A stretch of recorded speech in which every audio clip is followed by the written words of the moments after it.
Yes, Lord, we glorify Thy name.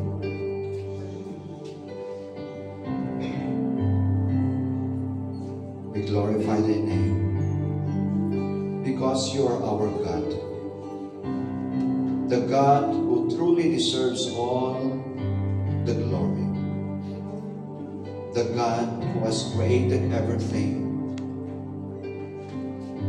the God who is in control of everything, the God who created us, who has given us life, and more importantly, the God who has saved us and gave us eternal life. Thank You, for You are that God, the God who loves us so much, the God whose promises are true, the God who will never leave us, who will never forsake us, the God who is always there for us, whose presence is always with us, the God who is true, the God who is faithful, the God who is so loving, the God who is so good. Thank You, for You are our God, and we are here, Your children. You are the reason we are here. And so we pray that You prepare each one of us. Forgive us of all our sins. Prepare us, O Lord. Open our ears, our eyes, our minds, our hearts, as You speak to us this morning. Holy Spirit, be our teacher and guide us to all the truth. Teach us, guide us this morning through Your word. In Jesus' name we pray.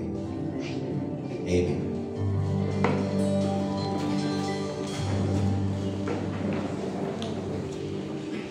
Magandang umaga sa ating lahat.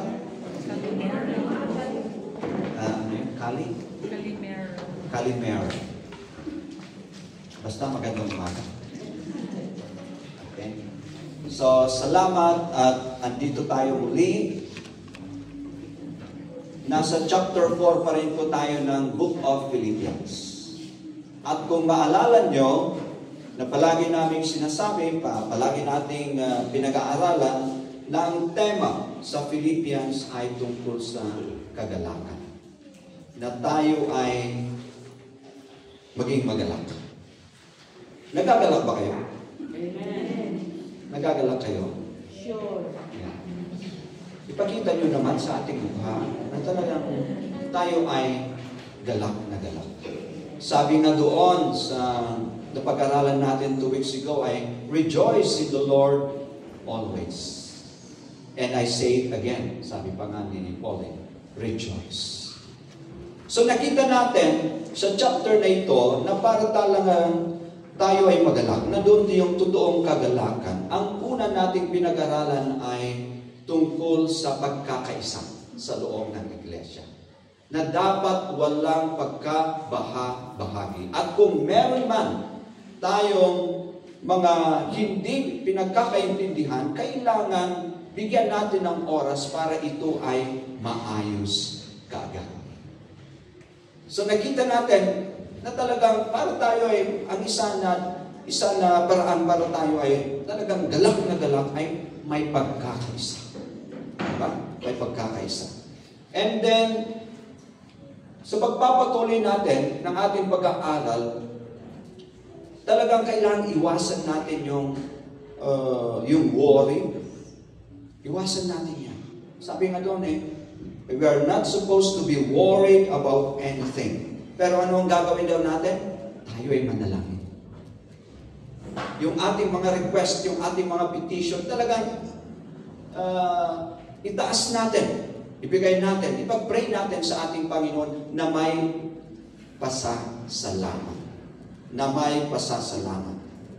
At ano ang gagawin ng Diyos? Yung kanyang kapayapaan. The peace of God, which surpasses all understanding, will guard our hearts and our mind in Christ Jesus. So nandoon yung kapayapaan ng Diyos. So kung andyan ang kapayapaan ng Diyos, di ba, galak na galak tayo. We have nothing to worry about. Sabi doon. And then pinagpatuloy natin. Sabi ni Paul, ano nga ba ang mga laman ng ating kaisipan? So napag-aralan natin sa Philippians chapter 4 verse 8 na kung ano yung dapat laman ng ating kaisipan. So we have to think properly, rightly. So right thinking. Kung ano yung tama, yung maganda, di ba? Dapat yun ang palagi nating iniisip. Kasi pag puro negatibo ang inyong iniisip, ano ang mangyayari sa inyong mukha? Pag puro negatibo. Pero pag positive, yung magaganda, yung ating mga naglob-lob yung ating mukha. Di ba? May kasayahan. Masayang-masaya tayo. And then, syempre, i-apply natin. So, we have to live rightly. Right living. Kailangan isabuhay natin yan. At kung sinasabuhay natin yung mga katotohanan ito, yung ating pinag-aaralan, syempre, magiging masaya tayo. Tama? Okay, so ipagpatuloy natin yung tema tungkol sa kasayahan. Masaya, magiging masaya. Kagalakan. Kayo ba ay masaya pag kayo nanalo sa loto? Paano mo? Ayaw nyo. Masaya kayo? Pag kayo ay naging mayaman, masaya ba kayo? Pag ang inyong kayong mga bata, pag natapos kayo sa pag-aaral, o kayong mga magulang, pag natapos ang inyong mga anak sa kanilang pag-aaral, masaya ba kayo? Siyempre, pag may mga pangarap kayong bahay na ipatayo nyo, di ba masaya kayo? Mga pangarap, mga trabaho.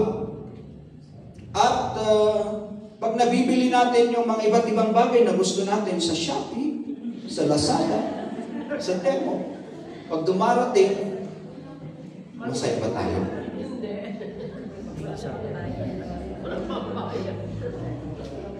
Kasi ang tema natin ay tungkol sa kagalakan eh. Pagiging masaya. Ito ba ay talagang nagbibigay ng kagalakan sa atin? Maaari. Maaari na nagbibigay ng kagalakan. Pero hanggang saan? Diba? Hanggang saan? So ang titignan natin ngayong umaga ay tungkol sa contentment.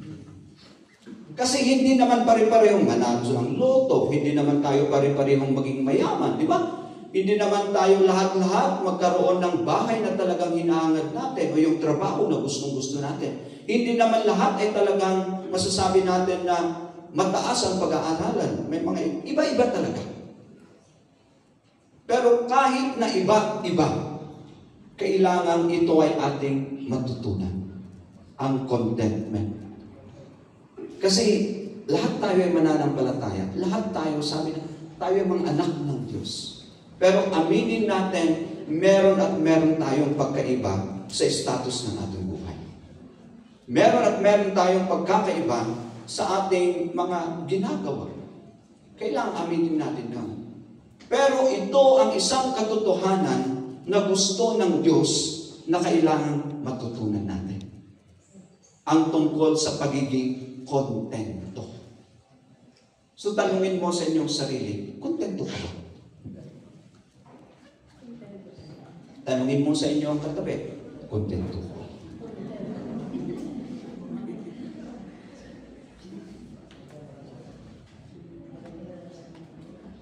The key to true contentment. Kasi minsan sabi, kontento naman talaga ako eh. Pero totoo ba yan na pagka-kontento? Yan ba yung tama? Ayon sa salita ng Diyos na pagiging kontento. So sa mga verses na ito, 4 lang na verses. Mula sa verse 10 hanggang sa verse 13 ang pag-aaralan natin. Ang sabi dito, but I rejoice in the Lord greatly that now at last your care for me has flourished again. though you surely did care, but you lacked opportunity. Not that I speak in regard to me, for I have learned in whatever state I am to be content. I know how to be abased, and I know how to abound. Everywhere and in all things I have learned both to be full and to be hungry, both to abound and to suffer need. And then yung memory verse natin, I can do all things through Christ who strengthens me. So dalawang bagay ang titignan natin dito. The key to true contentment, dalawa lang. True contentment is not determined by our circumstances. Yung totoo, yung tama na pagkakontento, hindi po yan nakabase sa circumstansya natin. Rather, it is determined by our relationship with God. Yan ay nakabase ang talagang naging basihan natin ng ating pagkakontento. Yung nagdedetermine, walang iba kundi ang relasyon natin sa Diyos. So tignan natin ang dalawang bagay na ito. Sabi sa verse 10, sabi ni Paul, ako ay nagagalak sa Diyos. Bakit? Nabigyan kayo muli, kayong mga mananampalataya sa Filipos, ng pagkakataon para talagang ipakita nyo at ipadama nyo sa akin yung gusto nyong gawin na ako ay tulungan at alagaan. Although may pagkakataon na talagang hindi nyo yan nagawa. Yun ang sabi niya. At ako ay nagpapasalamat.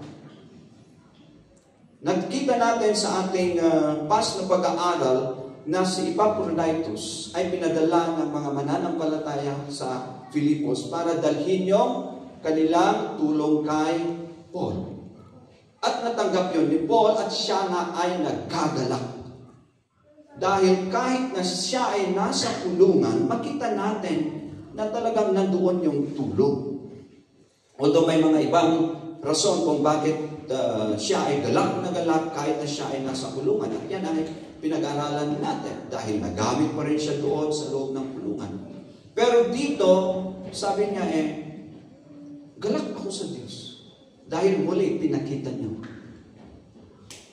yung inyong pagtulong, yung gusto niyo, yung pagmamahal niyo sa akin. Nabigyan kayo muli ng pagkakataon na ako ay tulungan. Yun ang sabi niya. Pero sabi sa verse 11 at ito, not that I speak in regard to need. Sinasabi ko ito, yung talagang galak na galak ako dahil muli nabigyan kayo ng pagkakataon na ako ay tulungan. Hindi dahil, sinasabi ko ito, hindi dahil meron akong pangangailangan.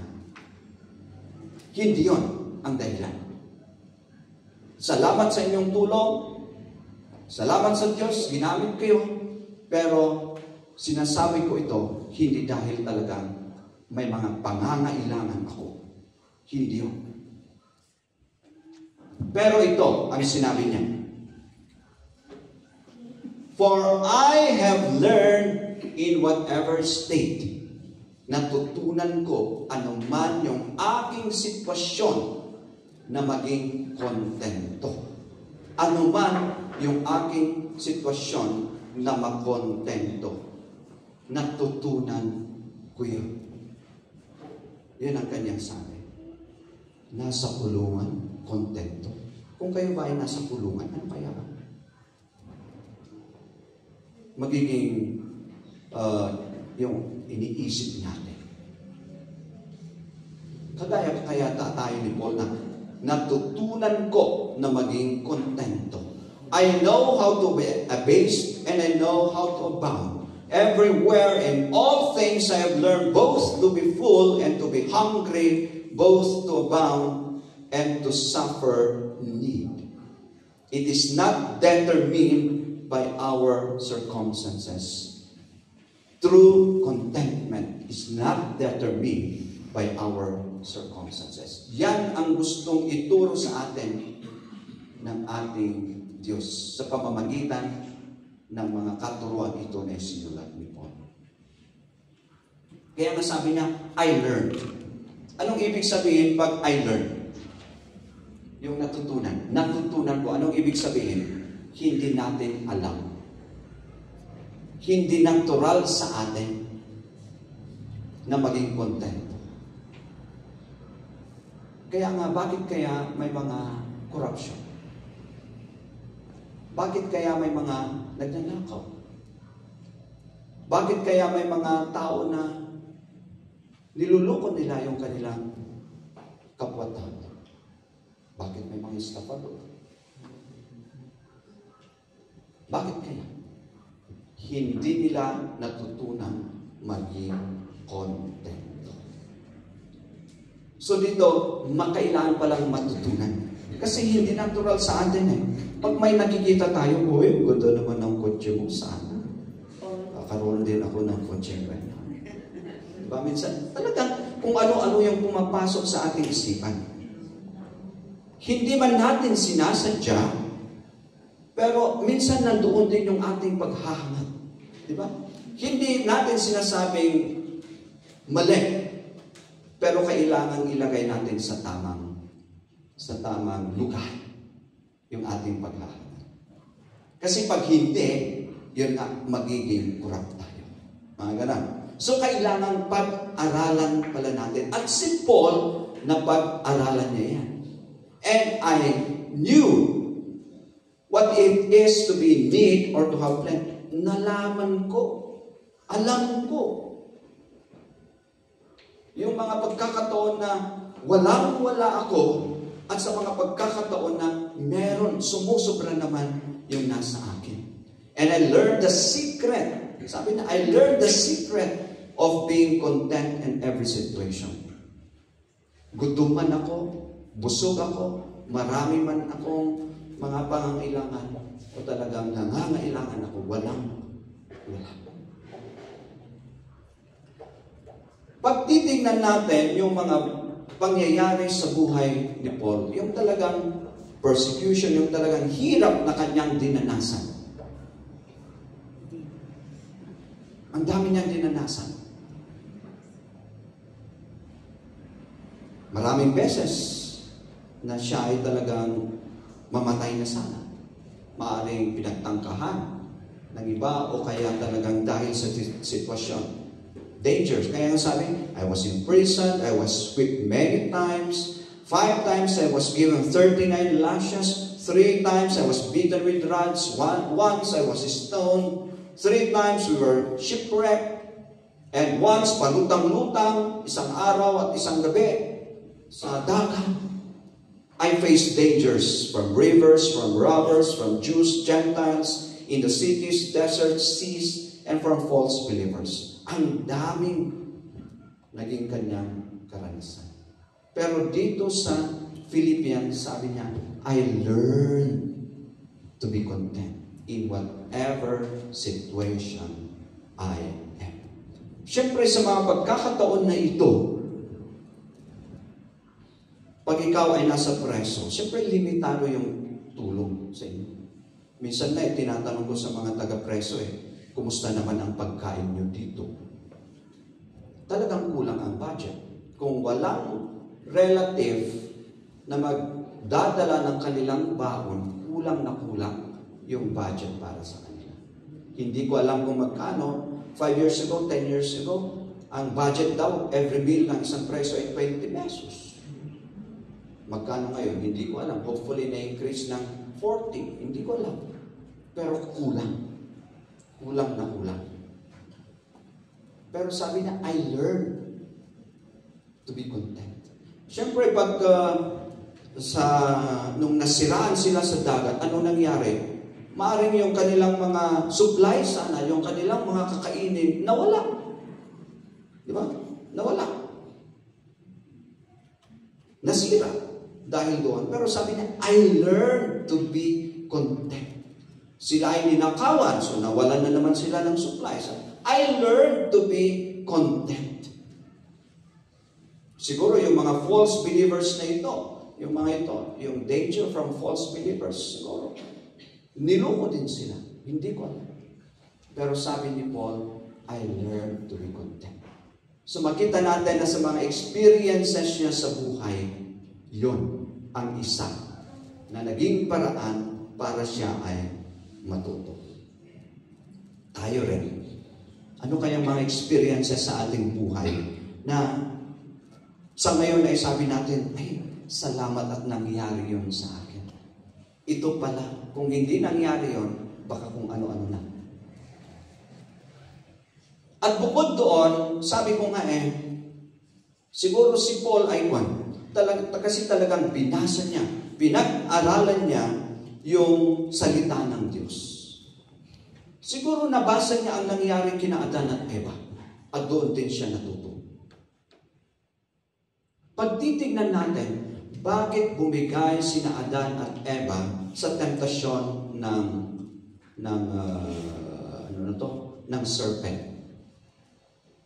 Si Satanas. Inilagay na sila sa Garden of Eden. I-paradise na yun kung iisipin natin. Andoon lahat yung kanilang pangangailangan. Pero may isang limitasyon. Pero iisa lang. Isang kahoy lang. Yung prutas ng isang kahoy. Yan lang. Huwag niyong kainin yan. Lahat pwede niyong kainin. Di ba? Sagalang-sagana yun. Dapat. Pero bakit bumigay sila sa temptasyon ng kaaway? Tinignan ko yung mga ibang versions. Sabi ng serpent, pagkakainin nyo yan, mabubuksan ang inyong mga mata at parang kayo'y maging isang Diyos. Alam nyo lahat ng mga bagay kung ano ang mabuti at kung ano ang masama. Yun. So, nung tinignan ni Eva yung prutas, nakonvince siya. Bakit? Kaagit-agit yung prutas. It was beautiful. It looked delicious. Siguro talagang kagtil-til mo ni Isu na. Idikit-kitan na. Nagmayat dito eh. And she wanted the wisdom it would give her. Makita natin dito, hindi pa rin nakontento si Eva at pati si Adan sa mga bagay-bagay na na-provide na sa kanila, kaya sila ay bumigay sa temptasyon. Kasi kung sabihin niyan, maaaring totoo yan sinasabi mo, pero sagana na kami ng mga kailangan nito. Wala na kaming ibang pangailangan eh. So kung talagang hindi tayo kontento, it will lead to disobedience. It will lead to committing sins if we are not contented. Kaya nga sabi natin kanina, bakit may mga magnanakaw? Hindi sila kontento. Bakit may mga kurap? Hindi sila kontento. Gumagawa tuloy sila ng mga krimen dahil wala silang kakontentuhan. Ganon din ang nangyari kina Adan at Eva. At naniniwala ako, kaya nga sabi ni Paul, I learned to be content. Nakita niya yung nangyari kina Adan at Eva. Maaaring nakita rin niya, napag-aralan niya, yung nangyari kay King Saul. Sinabi ng Diyos sa pamamagitan ni Prophet Samuel sa kanya, sabi niya, patayin niyo lahat yung mga Amalekites. Wala kayong iiwan. Lahat. Kanilang mga alagang hayop, patayin niyo lahat. Pero ano nangyari? Hindi tinupad yan ni King Saul. He did not. Yung hari, hindi niya pinatay. Kinapture. He spared his life. And then, they kept the best of the sheep, the goats, the cattle, the fat calves, the lambs, everything, sabi dito, that appealed to them. Yung talagang, kung ano yung nakaakit sa kanila. Kung ano yung parang pinagnasahan nila. Pero yung mga hindi maganda, yung mga worthless, poor quality, sinira nilang lahat. Ano ang ibig sabihin nito? Although Saul tried to justify na, hindi, kinuha namin ang mga yan para meron tayong iaalay sa Diyos. Yun ang rason niya. Pero ang totoo niyan, hindi pa rin sila naging kontento. Pinagnasahan pa rin nila yung mga dapat nilang sisirain o papatayin na sinabi ng Diyos. Naniniwala ko, natutunan, ito ay isang naging lesson kung bakit natutunan ni Paul na maging kontento. Pati si King Solomon sa kanyang katuruan sa Ecclesiastes, sabi dito sa chapter 5, those who love money will never have enough. Kung mahal natin ang pera, kung binibigyan pa natin ng importansya ang pera, kahit na meron kang ilang milyon, hindi ka pa rin masasatisfy niya. Yun ang sabi doon. Meaningless to think that wealth brings true happiness. Hindi totoo yan. Na ang kayamanan ay magbibigay ng totoong saya o kagalakan. Yun ang sinabi ni Solomon. Si Solomon, pinakamayaman, pinakamatalino na hari. Ito pa rin ang sinasabi niya. Mayaman ako, pero hindi yan ang nagbibigay sa akin ng kagalakan. In fact, dahil sa kayamanan yan, gusto ko pang more. Parang yan ang tinuturo sa atin. And then, sa verse 12, yung mga talagang tao na talagang nagtratrabaho ng gusto para sa kanilang pangangailangan, mahimbing ang kanilang tulog. Kahit minsan kulang, kahit minsan marami, mahimbing pa rin ang kanilang tulog. Sabi dito. Pero ang mga mayayaman, siguro iniisip niya na palagi kung paano pa maging mayaman. Kaya kulang yung kanilang tulog. Sino ang mahimbing ang tulog tuwing gabi dito? Sino ang palaging ang iniisip ay paano pa yayaman? Matuto tayo. Kagaya ni Paul, matuto tayo maging kontento. Hindi ang kayamanan, hindi ang pera. Sabi niya, whatever situation na yan. So, hindi talaga yung pera. Hindi yung kawalan. Hindi yung matuto tayong maging kontento. Si Job, ano nangyari kay Job? Di ba mayaman siya? Pero inalaw ng Diyos na siya ay testingin na Satanas. Inalaw. At ang sabi ni Job sa chapter 1, nung nalaman niya kung ano nangyari sa kanyang mga anak, sa kanyang mga alagang hayop, sabi niya, I came naked from my mother's womb, and I will be naked when I leave. The Lord gave me what I had, and the Lord has taken it away. Praise the name of the Lord. Statement yan ng isang taong kontento. Na isang kontento.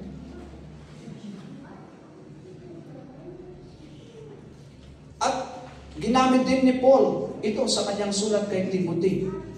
Yan din yung kanyang sinabi practically. True godliness with contentment is itself great wealth. So parang inihambing din siguro sa katuruan ni King Solomon. Yung totoong kayamanan, sabi dito, yung talagang totoong kayamanan ay godliness with contentment. We brought nothing with us when we came into the world. Sino bang ipinanganak dito na meron ng hikaw? Meron ng damit, meron ng pera. Sino? Diba? And we can take anything with us when we live. Palagi nating sinasabi ito. Palagi nating sinasabi ito. Na pag mamatay ang tao, hindi na naman niya madadala yung kanyang kayamanan. Alam natin na ito ay isang katotohanan. Pero hindi pa rin tayo natututo.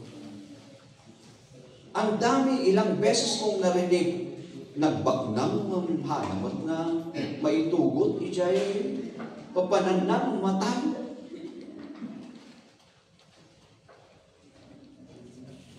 Pero ang tao, hindi pa rin matututo. Sana sa araw na ito, matuto tayo. na maging content. If we have enough food and clothing, sabi nito, let us be content. Enough. Let us be content. So si Paul, I learned to be content. Hindi yung circumstansya ko sa buhay ang magbibigay sa akin ng totoong kagalakan. Natutunan ko na maging kontento anuman yung aking sitwasyon. Natutunan ko dahil sa mga naranasan ko, natutunan ko dahil sa aking mga pinag-aralan. Ehemplo kung ano ang nangyari sa mga tao noon, sa mga taong hindi na kontento. At yan, sa kanila rin ako natuto. Meron ba kayong mga kakilala na nanalo sa loto pero walang nangyari sa kanilang buhay? Meron ba kayong kakilala na naging mayaman pero eventually, ano na ngayon yung kanilang sitwasyon? Or meron ba kayong mga kakilala na nakita natin medyo mahirap yung kanilang buhay pero ngayon, okay yung kanilang pamumuhay at masaya sila. So makita natin ibang sitwasyon. Pero kailangan matuto tayo makontent. Hindi ang ating sitwasyon, kundi ito na ating makikita. I can do all things through Christ who strengthens me. Contentment, true contentment is determined by our relationship with God. Precisely, sabi ni Paul, ito yung aking sitwasyon. Gutom, busog, wala, meron, anuman yung aking sitwasyon, natutunan kong maging kontento. Bakit? Christ has given me the strength to be content in whatever situation I am. Yun ang sinasabi niya. Si Kristo ang nagbigay sa akin ng kakayahan para maging kontento anuman yung aking sitwasyon.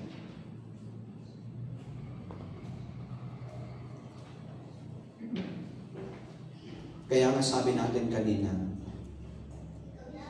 aminin natin, wala tayong sa sariling kakayahan para makontento. Pag may nakikita tayo, pinagnanasahan din natin.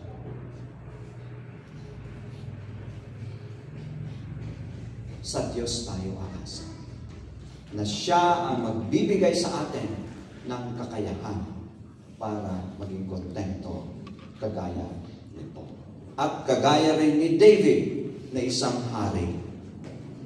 Andyan lahat yung kanyang pangangailangan. And yet, sabi niya, ang Diyos pa rin, ang Panginoon pa rin. The Lord is still my shepherd. The Lord is still the one who will take care of me. The Lord is still the one who will lead me to a place where I will be satisfied, where I will eat. I have all that I need. Nasa atin lahat ang ating mga pangangailangan kung meron tayong totoong relasyon sa Diyos. Kasi siya pa rin ang mag-aalaga sa atin. Part ng pag-aalaga, the Lord being our shepherd, is He will be the one who will provide everything that we need. Si King Solomon, natutunan niya to. Pagbasahin natin ang Ecclesiastes, sabi niya, meaningless, meaningless, meaningless.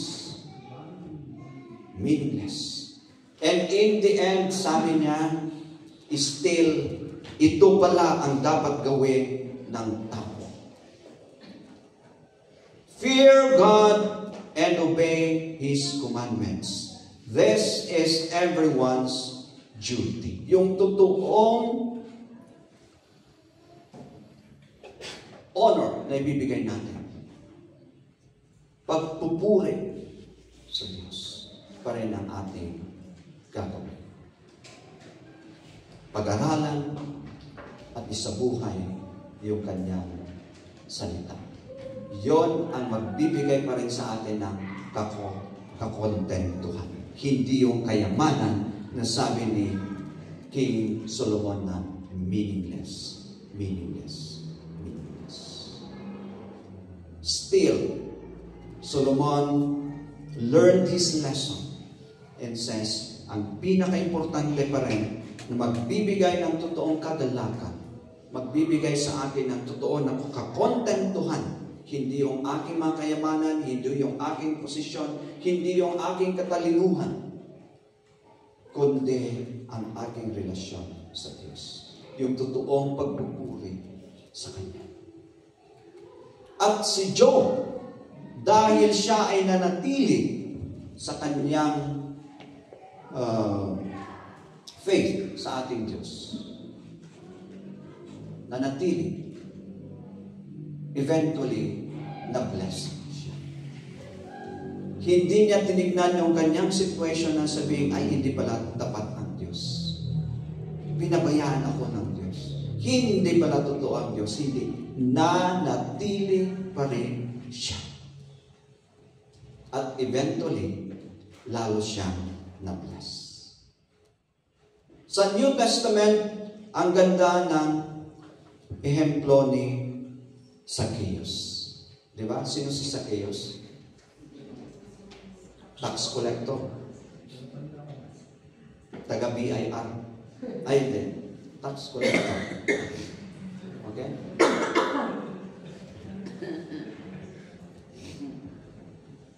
At marami siyang niloko. Imbes siguro na ganito yung amount na kanyang kukolektahin, dinagdagan.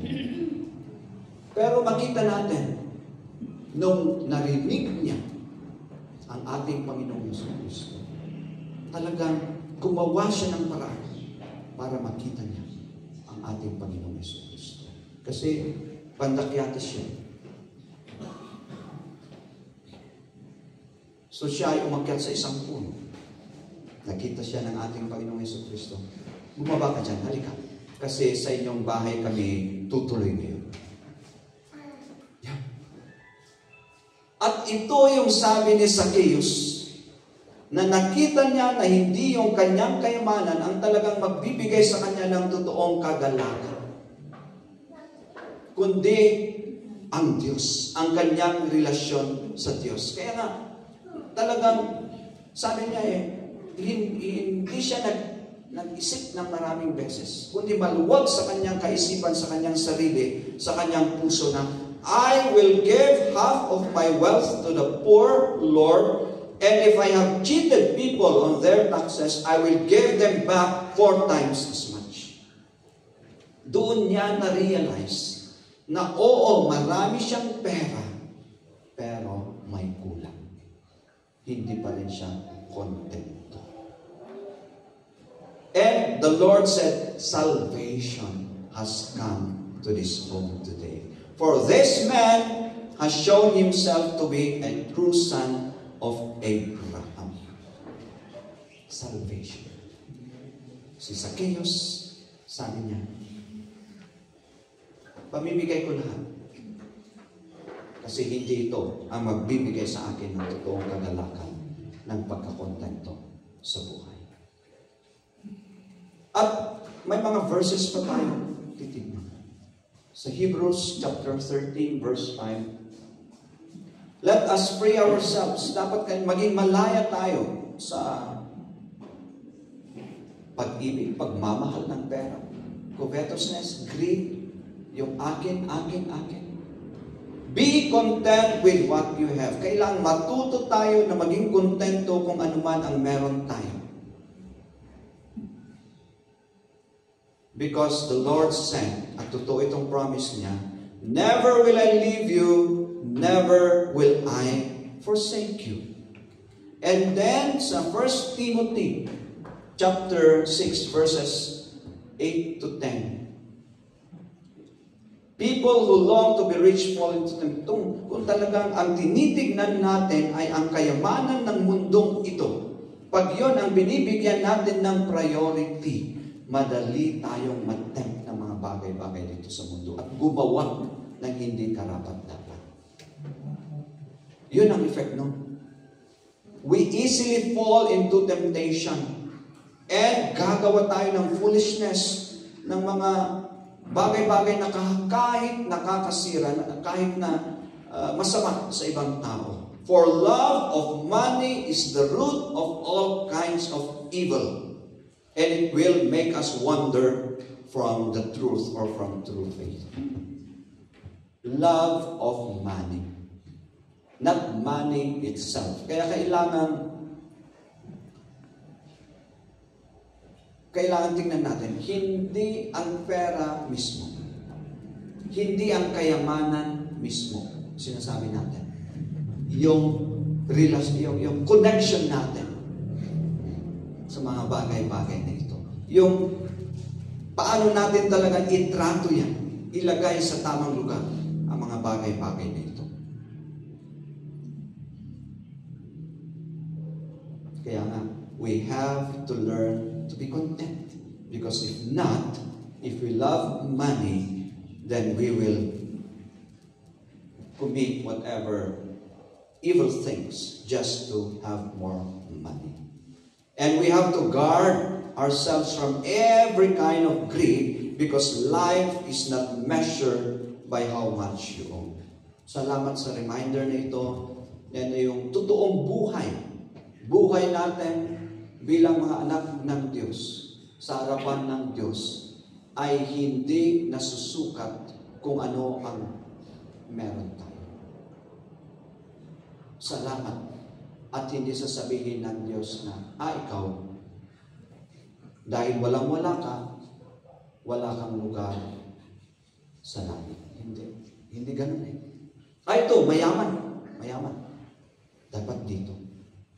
Minsan, ganun tayo dito sa mundo. Pati sa loob ng church kung minsan.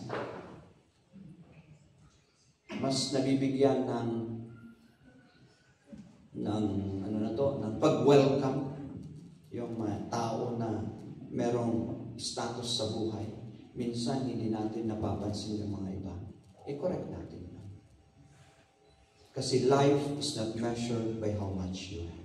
Pati yung status natin sa harapan ng Diyos ay hindi yon ang magiging basihan o sukatan. Salamat sa Diyos at gano'n. Di ba? Salamat sa Diyos. At ang kanyang basihan ay hindi yung ating kayamanan, kundi yung ating pananampalataya sa Kanya.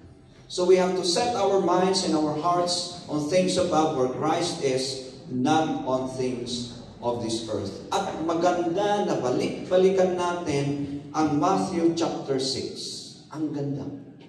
Hindi lang tayo doon tinuruan ng Diyos, ng ating Panginoon kung paano tayo manalangin, kundi ni-remind sa atin ng ating Panginoong Jesucristo ang mga katotohanan tungkol sa bagay-bagay dito sa mundo.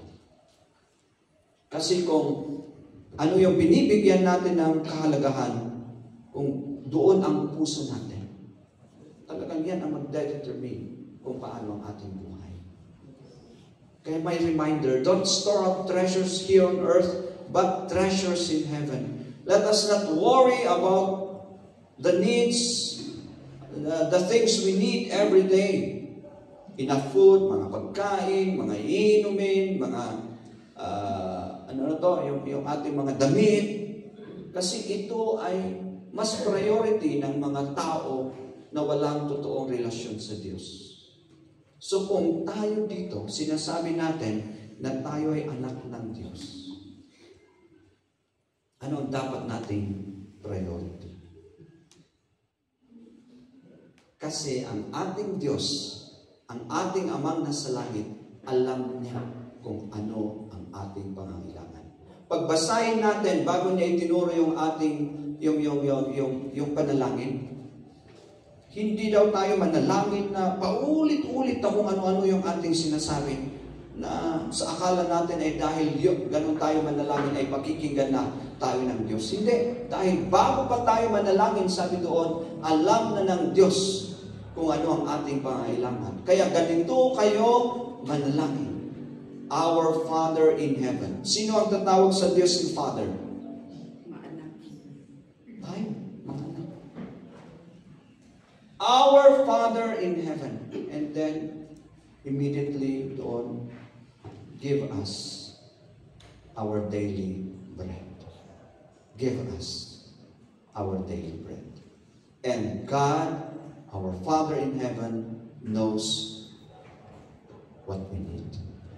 And so we have to seek first His kingdom and His righteousness, and all the things that we need will be provided by Him.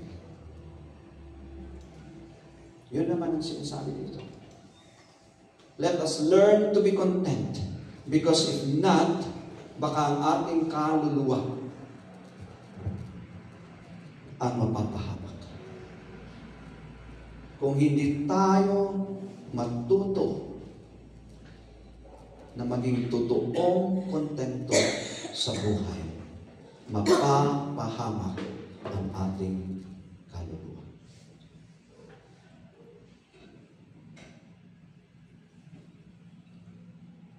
What benefit? What do you benefit if you gain the whole world but lose your own soul? Is anything worth more than your soul? Meron pa bang mas mahalaga kundi ang ating kaluluwa? So let us learn to be content like Paul. Because if not, then we will be disobedient to God. Like Adam and Eve. Like Judas, who became a traitor because he was never contented. Si Paul naging kontento, kaya naging maayos yung kanyang buhay. Yan ang prayer po natin sa bawat isa. Na matutunan natin na maging kontento. Na unahin natin ang ating relasyon sa Diyos. Because contentment is determined not by our circumstances, but by our relationship with God. Pag inuna natin ang Diyos, if we seek first His kingdom and His righteousness, our Father in heaven knows whatever we need, and He will provide what we need. Siya lang po ang ating. Opo, aming Panginoon, kami po ay nagpapasalamat sa mga oras na hindi Ikaw ang aming inuna, kundi ang aming inuna ay yung sa akala natin ay sinasabi naming hanap buhay. Na maaring ang hanap buhay na aming sinasabing ito ang magiging dahilan kung kaya't kami ay mapapasubo. Na hindi ka namin binibigyan ng tamang oras, kundi minsan kahit na linggo, nakakalimutan ka namin at ang inuuna namin, yung akala namin na hanap buhay.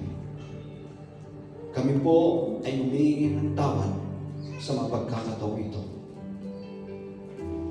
Pagpatuloy mo po na kami ay baguhin, turuan,